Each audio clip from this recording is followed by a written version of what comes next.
یہ دوسرے نمبر کی سورہ ہے، اس کے اندر 286 آیتیں ہیں۔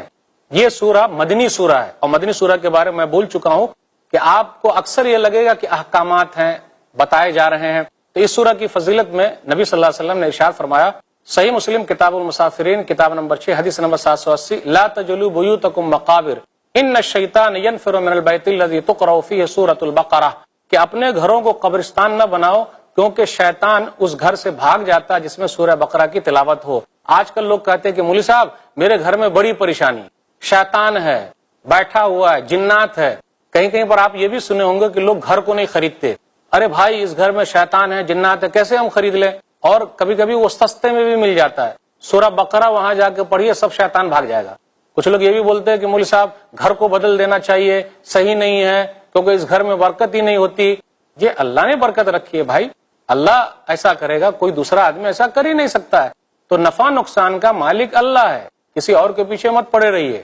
آپ سورہ بقرہ کی تلاوت کیجیے، ختم، سب جنات شیطان سب بھاگ جائیں گے، جادوگروں کی جادوگری نہیں چلے گی۔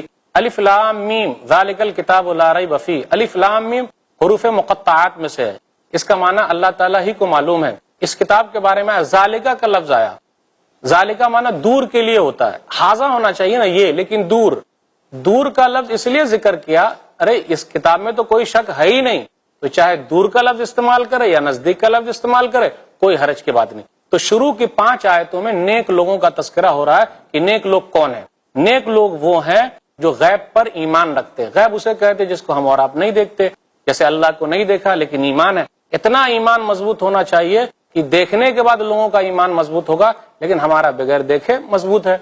قبر میں کیا ہوگا، حشر میں کیا ہے، نشر کیا ہے، پھر اسی طرح فرشتے کیا ہیں، کس ٹائپ کے ہیں، ہم نہیں جانتے، لیکن ایمان رکھتے ہیں، نماز قائم کرتے ہیں، پھر زکوٰۃ ادا کرنے والے ہیں۔ تو اللہ تعالیٰ نے ذکر کیا ان آیتوں میں، شروع کی 5 آیتوں میں، نیک لوگوں کے بارے میں کہ یہ لوگ غیب پر یقین رکھتے ہیں، پھر اسی طرح نماز قائم کرتے ہیں، زکوٰۃ ادا کرتے ہیں، اور جو کتابیں اتری اس پر یقین رکھتے ہیں، ایمان رکھتے ہیں، اور آخرت پر یقین رکھ رہے ہیں، یہی لوگ کامیاب ہونے والے ہیں۔ اس کے بعد تذکرہ ہو رہا 2 آیتوں کے اندر، 6 اور 7 کے اندر، ان کافروں کے بارے میں جن پر مہر لگ گئی، بھائی بڑی محنت ہوئی، بہت سمجھایا گیا لیکن سمجھے ہی نہیں، جیسے ابو لہب ہے، پھر اسی طریقے ابو جہل ہے جو اس امت کا فرعون ہے۔ نبی صلی اللہ علیہ وسلم نے بڑی محنت کی، عتبہ ہے، شیبہ ہے، آپ صلی اللہ علیہ وسلم کی خواہش تو یہی تھی کہ سب لوگ مسلمان ہو جائیں، لیکن ایسا ہوا نہیں۔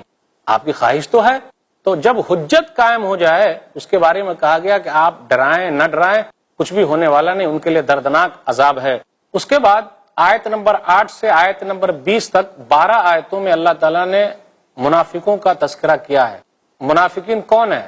بھائی زبان سے کچھ ظاہر کرے اور دل میں کچھ رکھے۔ منافق لوگ مکہ میں نہیں پیدا ہوئے، مدینہ میں پیدا ہوئے، اور منافقوں کا سردار عبداللہ بن ابی بن سلول تھا، کیونکہ مدینہ والے تیاری کر چکے تھے کہ جی ان کو ہی سردار بنانا ہے، اور نبی صلی اللہ علیہ وسلم بے تاج بادشاہ ہو کر مدینہ کے اندر آئے اور لوگوں نے آپ کو سردار بنا لیا، تو اس نے ظاہری طور پر اسلام قبول کیا لیکن دل سے اسلام کے خلاف تھا۔ وہ انہی لوگوں کا تذکرہ ہو رہا ہے کہ وہ لوگ دھوکہ دیتے ہیں۔ ارے دھوکہ کس کو دیں گے؟ اپنے آپ کو دھوکہ دے رہے ہیں۔ ان کی نشانی یہ بیان کی گئی کہ ان کے دلوں میں بیماری ہے، یعنی نفاق ہے، کفر ہے، وہ لوگ جھوٹ بولتے ہیں، پھر اسی طرح وہ لوگ کہتے ہیں کہ ہم اصلاح کرنے والے ہیں۔ کیا اصلاح کرنے والے ہیں؟ کچھ بھی اصلاح کرنے والے نہیں ہیں، بلکہ یہ لوگوں کے درمیان تفریق ڈالنے والے ہیں، شک پیدا کرنے والے ہیں، اور اللہ تعالیٰ کی آیتوں کا انکار کرنے والے ہیں۔ تو نفاق کی بھی 2 شکلیں بنتی ہے، ایک تو اعتقادی طور پر، یعنی آدمی زبان سے اسلام کو ظاہر کرے لیکن دل سے اسلام کے خلاف ہو، اگر اسی پر وہ مر گیا تو وہ جہنم میں جائے گا۔ کچھ لوگ ایسے ہیں جن کا عملی نفاق ہوتا ہے، جیسے منافقوں کی کچھ نشانی بیان کی گئی کہ وہ جھوٹ بولتے ہیں، پھر اسی طرح امانت رکھی جائے تو خیانت کرتے ہیں، پھر اسی طرح ان کے بارے میں یہ آیا کہ وہ اگر لڑائی جھگڑا کرے تو گالی گلوچ پر اتر آتے ہیں۔ یہ ان کے بارے میں ذکر ہو رہا ہے۔ اللہ تعالیٰ نے ان لوگوں کی مثال بیان کی کہ یہ لوگ ایسے ہیں۔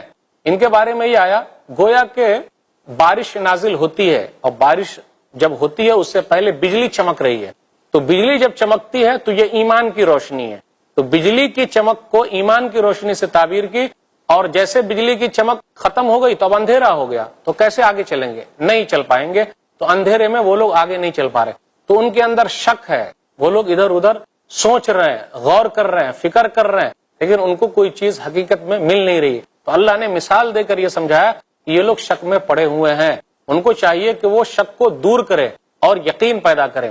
تو اللہ تعالیٰ نے ان آیتوں میں ان کا تذکرہ کیا. ایک مثال اور بھی ان لوگوں کے لیے دی کہ راستہ ان کو ملا ہے, ایمان کا راستہ مل گیا, لیکن ان لوگوں نے کفر کے راستے کو چنا, یعنی چھوڑ دیا اسلام کے راستے کو, تو ان کے لیے گھاٹا ہے. اللہ تعالیٰ ہر چیز پر قادر ہے اور اللہ تعالیٰ دیکھ رہا ہے. اس لیے میرے بھائیوں, ناظرین کرام, سامعین, ہمارے دلوں میں اگر اسلام کے تعلق سے کچھ بھی ادھر ادھر کی بات ہے تو اس کو نکال دیں اور قرآن کریم سے جڑ جائیں.